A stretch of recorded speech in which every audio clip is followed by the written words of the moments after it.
আজকের গল্প শেষ স্কোয়াড ম্যাচ। রাত প্রায় 12টা।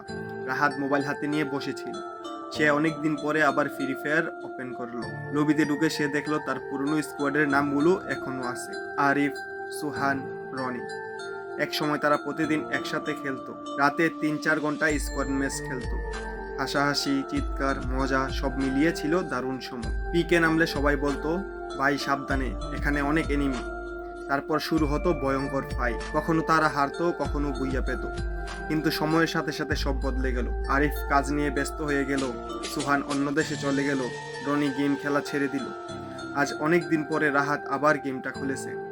সে একটা স্কোয়াড ম্যাচ স্টার্ট করলো, কিন্তু এবার সে একাই খেলছে। কোনো ভয়েস চ্যাট নেই, কেউ বলছে না ভাই রিভাইভ দাও।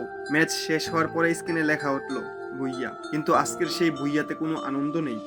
কারণ রাহাত বুঝে গেছে গেমটা এখনো আছে, কিন্তু সেই মানুষগুলো আর নেই।